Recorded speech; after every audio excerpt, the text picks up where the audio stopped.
semuanya, selamat datang kembali di channel Jason Wilbur. Apa kabar kalian semua? Semoga sehat selalu ya. Hari ini kita punya topik yang lagi panas-panasnya dan bikin banyak orang garuk-garuk kepala. Kalian pasti sudah dengar desas-desusnya kan? Emas antam sekarang langka banget di pasaran dan harganya di pasar bebas bisa tembus sampai 3 juta rupiah per gram. Gila kan? Nah, di video kali ini kita akan kupas tuntas kenapa ini bisa terjadi. Apa saja fakta di baliknya? Dan yang paling penting, apa artinya ini buat kita semua? Baik yang sudah punya emas maupun yang baru mau mulai investasi. Jadi, pastikan kalian nonton sampai habis. Jangan sampai ketinggalan informasi penting ini. Pertama-tama, mari kita bedah dulu. Kenapa emas antam bisa jadi barang langka? Bukannya produksi jalan terus? Nah, ini yang menarik. Faktor utamanya adalah permintaan yang melonjak gila-gilaan. Coba kita lihat kondisi ekonomi global sekarang. Ketidakpastian di mana-mana, mulai dari inflasi yang tinggi, ancaman resesi di berbagai negara, sampai ketegangan geopolitik. Dalam situasi seperti ini, orang-orang cenderung lari kemana? Tentu saja ke aset yang dianggap paling aman, yaitu emas. Emas itu sudah terbukti ribuan tahun sebagai safe haven, pelindung nilai kekayaan yang paling handal. Ketika nilai mata uang kertas bisa turun, nilai emas cenderung stabil atau bahkan naik. Fenomena ini disebut flight to safety. Orang-orang dari investor besar sampai masyarakat biasa ramai-ramai memborong emas fisik untuk mengamankan aset mereka. Faktor kedua yang tidak kalah penting adalah keterbatasan pasokan dari sisi produsen. Meskipun Antam terus berproduksi, mereka punya kapasitas produksi yang terbatas. Proses penambangan, pemurnian, sampai pencetakan emas batangan itu butuh waktu dan proses yang tidak sebentar. Jadi, ketika permintaan tiba-tiba meledak, produksinya tidak bisa langsung mengimbangi begitu saja. Bayangkan, seperti konser band terkenal yang tiketnya ludes dalam hitungan menit. Permintaannya jauh melebihi jumlah tiket yang tersedia. Nah, situasi serupa terjadi pada emas antam saat ini. Permintaan yang masif dari seluruh Indonesia, bahkan dari luar negeri, membuat stok di butik-butik resmi antam cepat sekali habis. Antreannya panjang. Bahkan banyak yang harus pulang dengan tangan hampa. Inilah yang kemudian menciptakan free market atau pasar bebas. Ketika barang sulit didapatkan di jalur resmi, orang akan mencarinya di tempat lain. Disinilah para penjual individu atau toko-toko non-resmi masuk. Mereka mungkin punya stok lama atau berhasil mendapatkan emas dari berbagai sumber. Karena mereka tahu barang ini langka dan banyak dicari, mereka bisa menetapkan harga jual yang jauh lebih tinggi dari harga resmi antam. Ini murni hukum permintaan dan penawaran. Semakin langka barangnya dan semakin tinggi permintaannya, semakin mahal harganya. Angka 3 juta per gram yang kita dengar itu adalah cerminan dari kepanikan dan tingginya permintaan di pasar bebas ini. Orang rela membayar lebih mahal demi bisa mendapatkan emas fisik saat itu juga. Sekarang, mari kita lihat data dan faktanya. Kalau kita cek situs resmi logam mulia antam, harga buyback atau harga jual kembali, mereka sebenarnya tidak setinggi itu.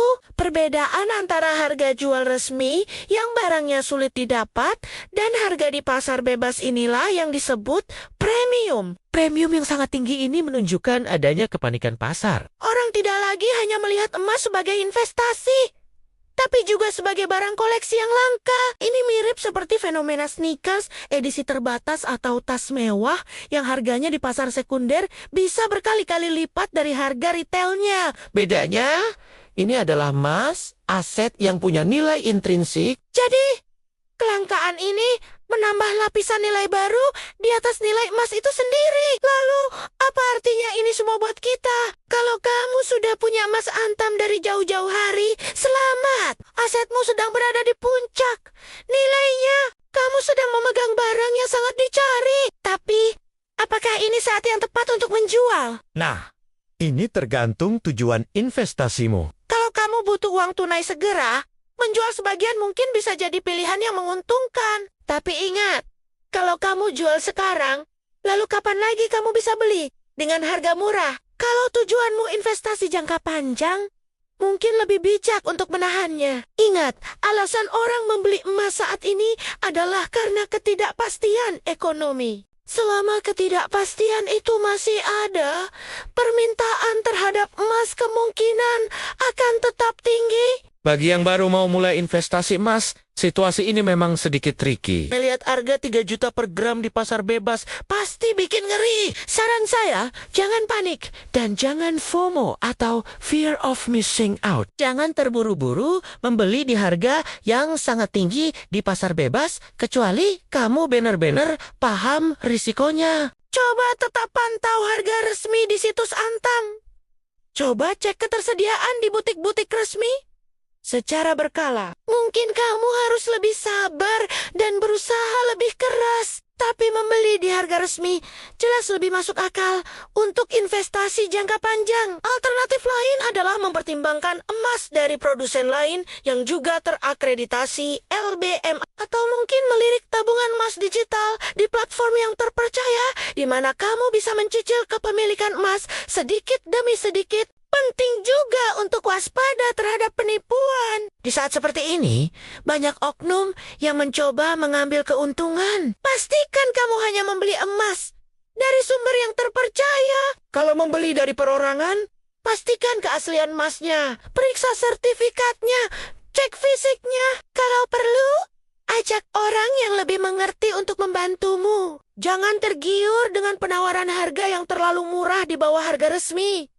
Karena itu bisa jadi indikasi penipuan atau emas palsu. Ingat, dalam investasi, keamanan adalah nomor 1. Jadi, kesimpulannya bagaimana? Kelangkaan emas, Antam, dan meroketnya harga di pasar bebas adalah fenomena yang didorong oleh kepanikan global dan hukum permintaan penawaran. Ini adalah sinyal kuat bahwa banyak orang sedang mencari keamanan finansial di tengah ketidakpastian. Bagi investor lama, ini adalah validasi atas pilihan investasi mereka. Bagi investor baru, ini adalah pelajaran berharga tentang bagaimana pasar bekerja dan pentingnya untuk tetap tenang, rasional, dan tidak terbawa arus kepanikan. Jangan membuat keputusan investasi karena ikut-ikutan. Lakukan risetmu sendiri.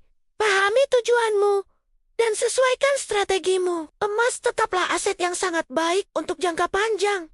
Tapi cara dan waktu kita membelinya sangat menentukan hasil akhirnya. Nah, itu dia pembahasan kita kali ini mengenai fenomena langkanya emas Antam. Saya penasaran, bagaimana pendapat kalian? Apakah kalian termasuk yang sedang berburu emas Antam? Atau kalian punya strategi investasi lain di tengah kondisi seperti ini? Coba deh, tulis pengalaman dan pendapat kalian di kolom komentar di bawah. Kita bisa diskusi bareng di sana. Siapa tahu pengalamanmu bisa jadi pencerahan buat yang lain. Jangan lupa untuk like video ini jika kalian merasa informasinya bermanfaat. Dan yang terpenting, Subscribe channel Jason Wilbert agar kalian tidak ketinggalan video-video menarik seputar investasi dan keuangan lainnya. terima kasih banyak sudah menonton sampai akhir. Tetap cerdas dalam berinvestasi. Dan sampai jumpa di video berikutnya.